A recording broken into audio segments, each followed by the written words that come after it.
Student, good morning and welcome to our channel pro education. तो आज है 4 जून और आज के करंट अफेयर के जितने भी मोस्ट इंपॉर्टेंट क्वेश्चन हैं इस वीडियो में डिस्कस करेंगे। तो अगर आप चैनल पर नए हैं तो प्लीज़ चैनल को सब्सक्राइब कर लीजिए। चलिए स्टार्ट करते हैं आज के करंट अफेयर का फर्स्ट क्वेश्चन।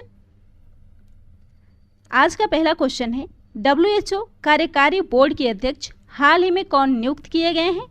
तो फ्रेंड, इसका राइट आंसर होगा ऑप्शन ए पैट्रिक अमोथ। तो हाल ही में पैट्रिक अमोथ WHO के कार्यकारी बोर्ड के अध्यक्ष बनाए गए हैं। और डॉक्टर पैट्रिक अमोथ जो कि केन्या के स्वास्थ्य मंत्रालय के कार्यवाहक महानिदेशक हैं और इन्हें 1 वर्ष की अवधि के लिए विश्व स्वास्थ्य संगठन के कार्यकारी बोर्ड का अध्यक्ष नियुक्त किया गया है। और पैट्रिक अमोथ केंद्रीय स्वास्थ्य मंत्री डॉक्टर हर्षवर्धन की जगह लेंगे, जिन्होंने 2 जून 2021 को WHO कार्यकारी बोर्ड के अध्यक्ष के रूप में अपना कार्यकाल पूरा किया है। और जबकि डॉक्टर हर्षवर्धन 2023 तक WHO के कार्यकारी बोर्ड के सदस्य बने रहेंगे। तो पैट्रिक अमोथ जो कि केन्या स्वास्थ्य मंत्रालय के कार्यवाहक महानिदेशक हैं और इन्हें हाल ही में WHO कार्यकारी बोर्ड के अध्यक्ष के रूप में नियुक्त किया गया है। तो वे केन्या के रहने वाले हैं। केन्या जिसकी राजधानी है नैरोबी, केन्या की मुद्रा है केन्याई शिलिंग और केन्या के राष्ट्रपति हैं उहुरु केन्याटा। और फ्रेंड, इस क्वेश्चन में बात हो रही है WHO की यानी कि वर्ल्ड हेल्थ ऑर्गेनाइजेशन की, जिसे हिंदी में विश्व स्वास्थ्य संगठन कहते हैं। और वह विश्व के देशों के स्वास्थ्य संबंधी समस्याओं पर आपसी सहयोग एवं मानव को स्वास्थ्य संबंधी समाज विकसित कराने की एक संस्था है। इसकी स्थापना हुई थी 7 अप्रैल 1948 को। इसका मुख्यालय है जेनेवा, स्विट्जरलैंड। इसके महानिदेशक है टेड्रोस एडहानोम। अगला क्वेश्चन है, हाल ही में व्हाट्सएप के माध्यम से किस आर्टिफिशियल इंटेलिजेंस आधारित प्लेटफॉर्म को लॉन्च किया गया है? तो फ्रेंड, इसका राइट आंसर होगा ऑप्शन डी एक्सरे सेतु। तो हाल ही में एक्सरे सेतु जो कि एक आर्टिफिशियल इंटेलिजेंस आधारित प्लेटफॉर्म है और इसे व्हाट्सएप के माध्यम से शुरू किया गया है। फ्रेंड, एक्सरे सेतु जिसका मुख्य उद्देश्य है ग्रामीण क्षेत्रों में RT-PCR परीक्षण और CT स्कैन आसानी से उपलब्ध कराना। और एक्सरे सेतु व्हाट्सएप के जरिए काम करेगा। और डॉक्टर एक्सरे सेतु सेवा शुरू करने के लिए एक फ़ोन नंबर भी जारी किए हैं। इस फ़ोन नंबर है 918046163838। अगला क्वेश्चन है, इसाक हर्जोग किस देश के राष्ट्रपति नियुक्त हुए हैं? तो फ्रेंड, इसका राइट आंसर होगा ऑप्शन सी इजराइल। तो हाल ही में इजराइल के नए राष्ट्रपति बने हैं इसाक हर्जोग। और फ्रेंड, इसाक हर्जोग जो कि इजराइल के 11वें राष्ट्रपति के रूप में नियुक्त किए गए हैं और वह रूबेन रिवलिन की जगह लेंगे। तो इस क्वेश्चन में बात हो रही है इजराइल की, जिसके प्रधानमंत्री हैं बेंजामिन नेतन्याहू। इजराइल की राजधानी है यरूशलेम। इजराइल की मुद्रा है इजरायली शेकेल। तो फ्रेंड, इस क्वेश्चन में बात हो रही है हाल ही में नियुक्त राष्ट्रपति की। तो कुछ और देशों के राष्ट्रपति को भी देख लेते हैं, जिसमें प्रथम है केन्या। तो केन्या के राष्ट्रपति हैं उरुहु केन्याटा। कांगो गणराज्य के राष्ट्रपति हैं सासो नगेशो। जर्मनी के राष्ट्रपति हैं फ्रैंक वाल्टर स्ट्रेनमियर। फ्रांस के राष्ट्रपति हैं इमैनुअल मैक्रोनी। और अमेरिका के राष्ट्रपति हैं जो बिडेन। अगला क्वेश्चन है, विश्व साइकिल दिवस हाल ही में कब मनाया गया है? तो फ्रेंड, इसका राइट आंसर होगा ऑप्शन बी 3 जून को। तो 3 जून को प्रत्येक वर्ष विश्व साइकिल दिवस मनाया जाता है। तो फ्रेंड, संयुक्त राष्ट्र द्वारा प्रत्येक वर्ष 3 जून को विश्व साइकिल दिवस मनाया जाता है। और इस दिवस को मनाने का उद्देश्य बच्चों और युवाओं के बीच शिक्षा को मजबूत करना, बीमारी की रोकथाम करना, स्वास्थ्य को बढ़ावा देना, सहिष्णुता, आपसी समझ और सम्मान को बढ़ावा देना है तथा साथ ही सामाजिक समावेश और शांति की संस्कृति को भी बढ़ावा देना है। तो 3 जून को विश्व साइकिल दिवस मनाया गया है। और वही जून मंथ में 1 जून को विश्व दुग्ध दिवस और विश्व मातृ पितृ दिवस मनाया गया है। अगला क्वेश्चन है, किस राज्य में इंजीनियरिंग और मेडिकल कॉलेजों में लड़कियों को 33% आरक्षण दिया जाएगा? तो फ्रेंड, इसका राइट आंसर होगा ऑप्शन सी बिहार। तो बिहार में लड़कियों को इंजीनियरिंग और मेडिकल कॉलेजों में एडमिशन के लिए 33% आरक्षण दिया जाएगा। और इसकी घोषणा हाल ही में बिहार के मुख्यमंत्री नीतीश कुमार जी के द्वारा की गई है। और इसके अलावा बिहार सरकार ने राज्य में इंजीनियरिंग विश्वविद्यालय और मेडिकल विश्वविद्यालय की स्थापना के लिए एक बिल भी तैयार किया है। तो फ्रेंड, इस क्वेश्चन में बात हो रही है बिहार की, जो कि पूर्वी भारत का एक राज्य है और भारत में यह जनसंख्या के आधार पर तीसरा सबसे बड़ा राज्य है और क्षेत्र के हिसाब से 12वां सबसे बड़ा राज्य है, जिसका क्षेत्रफल 94,163 वर्ग किलोमीटर है और यह पश्चिम में उत्तर प्रदेश, उत्तर में नेपाल, पूर्व में पश्चिम बंगाल तथा उत्तरी भाग और दक्षिणी भाग में झारखंड से घिरा हुआ है और इसके 3 मुख्य सांस्कृतिक क्षेत्रों में मिथिला, मगध और भोजपुर शामिल हैं और साथ ही राज्य की आधिकारिक भाषाएं हिंदी और उर्दू है। तो फ्रेंड, बिहार जिसकी स्थापना हुई थी 22 मार्च 1912 को, राजधानी है पटना, बिहार के मुख्यमंत्री नीतीश कुमार, बिहार का राज्यपाल फागू चौहान, बिहार का हाई कोर्ट पटना, बिहार के मुख्य न्यायाधीश संजय करोल और बिहार के मुख्य सचिव बने हैं त्रिपुरारी शरण। और देश में पहली बार चावल भंडारण के लिए ई साइलोज, जो कि स्टील का बना हुआ भंडारण टैंक होता है, इसका निर्माण पहली बार बिहार में किया गया है। साथ ही देश में ई भंडारण प्रणाली शुरू करने वाला भी यह प्रथम राज्य है। यहाँ कोविड-19 रोगियों की देखभाल के लिए, जो कि होम आइसोलेशन में है, उन्हें ट्रैक करने के लिए HIT मोबाइल एप्लीकेशन लॉन्च किया गया है।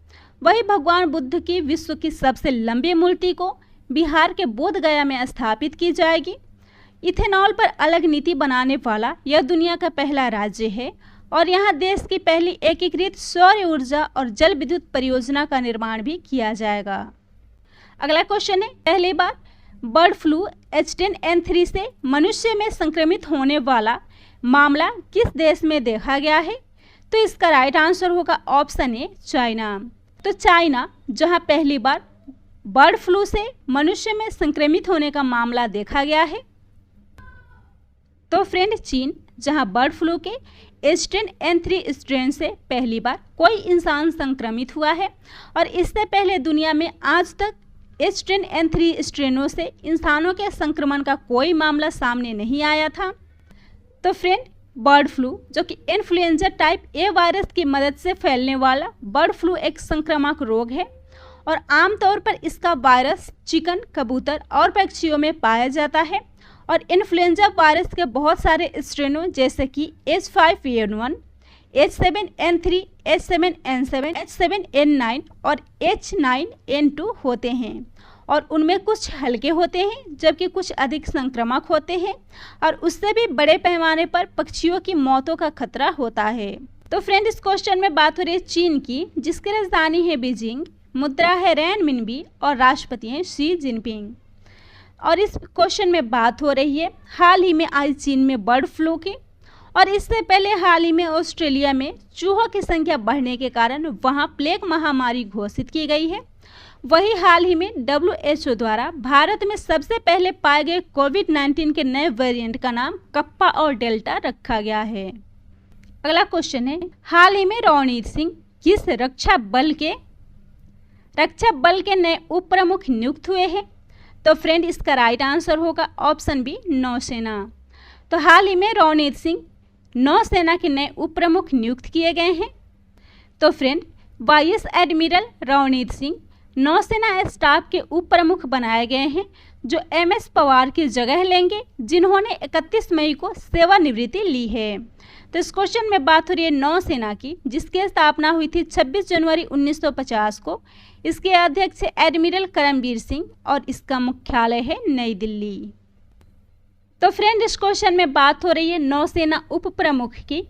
तो इससे संबंधित कुछ और रक्षा बलों और अर्धसैनिक बलों के प्रमुख को भी देख लेते हैं, जिसमें पहला है थल सेना। तो थल सेना प्रमुख है जनरल MM नरवणे। वायुसेना प्रमुख हैं air chief marshal RKS Bhadauria. BSF के महानिदेशक हैं राकेश अस्थाना। ITBP यानी कि इंडो तिब्बतन बॉर्डर पुलिस के प्रमुख हैं SS देसवाल। वही SSC यानी कि सशस्त्र सीमा बल के प्रमुख हैं कुमार राजेश चंद्र। और फ्रेंड, वही CRPF यानी कि केंद्रीय पुलिस रिजर्व बल के प्रमुख हैं आनंद प्रकाश माहेश्वरी और भारतीय तट रक्षक बल के प्रमुख हैं K नटराजन। अगला क्वेश्चन है, हाल ही में किस राज्य में खोजी गई एक झिंगुर की प्रजाति का नाम इंडीमिमस जयंती रखा गया है? तो फ्रेंड इसका राइट आंसर होगा ऑप्शन डी, छत्तीसगढ़। तो हाल ही में छत्तीसगढ़ के झिंगुर की एक नई प्रजाति खोजी गई है जिसका नाम इंडीमिमस जयंती रखा गया है। और इस झिंगुर को भारत के छत्तीसगढ़ राज्य में कुरगा के गुफा में खोजी गई है जिसका नाम इंडीमिमस जयंती रखा गया है, जो कि गुफा के खोजकर्ताओं प्रोफेसर जयंत विश्वास के नाम पर रखा गया है। तो इस झिंगुर की नई प्रजाति को छत्तीसगढ़ में खोजी गई है जिसकी राजधानी है रायपुर। मुख्यमंत्री हैं भूपेश बघेल, राज्यपाल अनुसुईया उइके। और छत्तीसगढ़ में हाल ही में कोविड-19 से अनाथ हुए बच्चों के लिए महतारी दुलार योजना शुरू की गई है। हाल ही में छत्तीसगढ़ में राजीव गांधी न्याय योजना भी शुरू की गई है। और छत्तीसगढ़ जिसने अपने वन विभाग का नाम बदलकर वन एवं जलवायु परिवर्तन विभाग कर दिया है, वही छत्तीसगढ़ के रायपुर का नया नाम बदलकर अटल नगर रखा गया है। और यहाँ थर्ड जेंडर के लिए देश का पहला पुनर्वास केंद्र भी बनाए जाने की घोषणा की गई है। अगला क्वेश्चन है, संविधान सभा के किस अंतिम जीवित सदस्य का हाल ही में निधन हो गया है? तो इसका राइट आंसर होगा ऑप्शन डी, टीएम कालियानन। तो हाल ही में टीएम कालियानन जो कि संविधान सभा के अंतिम जीवित सदस्य थे और इनका हाल ही में निधन हो गया है। और इनका पूरा नाम एम कालियानन गौंडर था, जिनका 101 वर्ष की आयु में निधन हो गया है।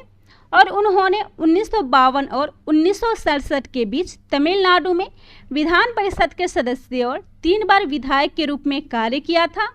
और वही संविधान सभा में सबसे कम आयु के सदस्य और भारत की पहली और अंतिम संसद के सदस्य भी बने थे। तो फ्रेंड इस क्वेश्चन में बात हो रही है प्रसिद्ध व्यक्तियों के निधन की। तो इस क्वेश्चन से जुड़े करंट अफेयर के कुछ इंपॉर्टेंट पॉइंट्स है, जैसे कि हाल ही में डेनमार्क के पूर्व प्रधानमंत्री पॉल स्लूटर का भी निधन हो गया है। लेखक और कला क्यूरेटर अलका रघुवंशी का भी हाल ही में निधन हो गया है। वहीं स्वतंत्रता सेनानी एच.एस. डोरेसामी का भी हाल ही में निधन हो गया है। और 1971 के युद्ध नायक कर्नल पंजाब सिंह का भी हाल ही में निधन हो गया है। और फ्रेंड आज का लास्ट क्वेश्चन है, बागवानी क्लस्टर विकास कार्यक्रम यानी कि सीडीपी को वर्चुअली किसने लॉन्च किया है? तो इसका राइट आंसर होगा ऑप्शन ए, नरेंद्र सिंह तोमर। तो हाल ही में नरेंद्र सिंह तोमर ने बागवानी क्लस्टर विकास कार्यक्रम को लॉन्च किया है। और फ्रेंड इस कार्यक्रम के लिए चुने गए कुल 53 समूहों में से 12 बागवानी समूहों में कार्यक्रम लागू किया जाएगा। तो कृषि और किसान कल्याण मंत्रालय के राष्ट्रीय बागवानी बोर्ड यानी कि एनएचबी द्वारा कार्यान्वित एक केंद्रीय क्षेत्र के कार्यक्रम सीडीपी है, जिसका उद्देश्य वैश्विक स्तर पर प्रतिस्पर्धी बनाने के लिए पहचाने गए बागवानी समूहों को बढ़ाना और उन्हें विकसित करना है। और इस कार्यक्रम को भौगोलिक विशेषज्ञताओं का लाभ उठाने और बागवानी समूहों के एकीकृत और बाजार के नेतृत्व वाले विकास को बढ़ावा देने के लिए डिजाइन किया गया है, जिसके लिए कृषि और किसान कल्याण मंत्रालय ने 53 बागवानी समूहों की पहचान की है। तो इस कार्यक्रम को लॉन्च किया है नरेंद्र सिंह तोमर ने, जो कि केंद्रीय कृषि और किसान कल्याण मंत्री हैं। तो यह था आज के करंट अफेयर का टॉप 10 इंपॉर्टेंट क्वेश्चन। वीडियो पसंद आता हो तो वीडियो को लाइक कीजिएगा, शेयर कीजिएगा, चैनल को सब्सक्राइब कीजिएगा।